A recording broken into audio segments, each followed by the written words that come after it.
What is up, everybody? Welcome back to Eclectic Beard Reactions. This go around be taking a look at Yes Minister Explains the EEC or EU. So, before we're going to further, like, subscribe, notification bell. I've still got to take and get the DVD player. I still have yet to take and get the DVD player. I'm surprised I've forgotten this far because I want to watch this show and like wreck the whole thing. Anyways, let's get into it. This directive comes from Brussels, saying that all EEC members must conform to some niggling European word processing standards.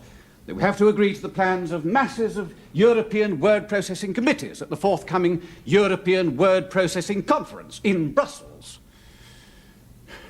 Well, say something. Sounds like since all members would have to do something that everybody agrees to, sounds like a loss of national identity almost, since you're having to take and conform your rules to other rules. Yes, Minister. Quite so. Is that all you want to say? Well, Minister, I'm afraid that is the penalty we have to pay for trying to pretend that we're Europeans. Believe me, I fully understand your hostility to Europe. I'm not like you, Humphrey. I'm pro-Europe. I'm just anti-Brussels. I sometimes think you're anti-Europe and pro-Brussels. Oh, Minister, I'm neither pro nor anti-anything.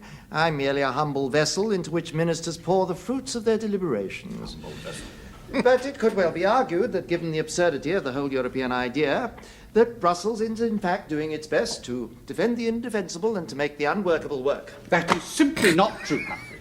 Wait, what? Great God. It's a lot of big words on that one. I get what he's saying, though. It's Brussels is doing basically what Brussels feels like it has to do. You're taking in a whole continent, basically, and we're doing this because everybody's agreeing to it.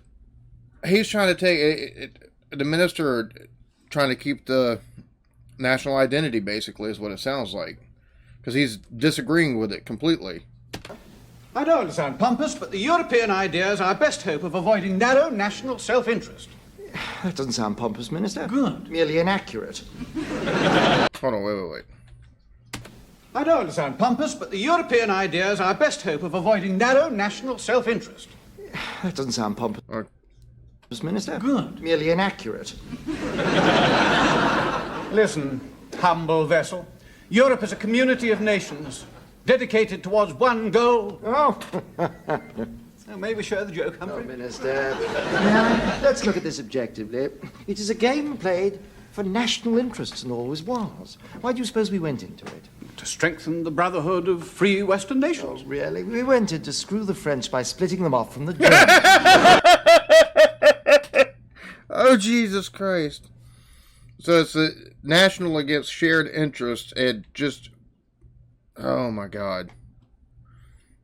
Free Western nations. Oh, really? We went in to screw the French by splitting them off from the Germans. Well, why did the French go into it, then?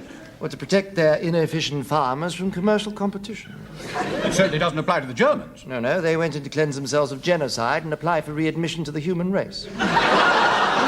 Damn. Appalling cynicism. Well, at least the small nations didn't go into it for selfish reasons. Really? Luxembourg's in it for the perks. The capital of the EEC, all that foreign money pouring in. Very sensible central location. With the administration in Brussels and the parliament in Strasbourg. Minister, it's like having the House of Commons in Swindon and the civil service in Kettering. If this were true, why would the other nations have been trying to get in? Such as? Well, take the Greeks. Actually, I find it difficult to take the Greeks. Open-minded as I am about foreigners, as you both well know. But what will they want out of it? An olive mountain and a Retsina lake. I just don't accept any of this, Oh, I'm Humphrey. so sorry, Minister. I suppose some of your best friends are Greeks. No, very dry. The trouble with Brussels is not internationalism, it's too much bureaucracy. But the bureaucracy is a consequence of the internationalism. Why else would there be an English commissioner with a French director general immediately below him and an Italian chef de division reporting to the Frenchman and so on down the line? Oh, I agree. It's like the Tower of Babel. I agree. No, it's even worse. It's like the United Nations. I agree. Then perhaps, if I may interject, you are in fact in agreement. No, we're not. Brussels is a shambles. You know what they say about the average common market official? He has the organising ability of the Italians, the flexibility of the Germans, and the modesty of the French. And that's topped up by the imagination of the Belgians, the generosity of the Dutch, and the intelligence of the Irish. It's all a great big gravy train. What do you mean? They live on champagne and caviar, chauffeur-driven Mercedes, private aeroplanes. Every one of those officials has got his snout in the trough. Most of them have got their two front trotters in as well. Oh, Minister, I beg to differ. Brussels is full of busy, hard-working public servants who have to endure a lot of exhausting travel and tedious entertainment. Oh, terribly tedious. Working their way through all that smoked salmon, forcing back all that champagne. Well, in any case, Minister, I think you're blaming the wrong people. All right, so this was funny. This was funny, I have to say, but it's also very. It seems like whenever countries take and join into unions with each other or agreements with each other, someone is always going to take and it's always about self-interest on the one hand. It seems like, some countries have more to gain than others.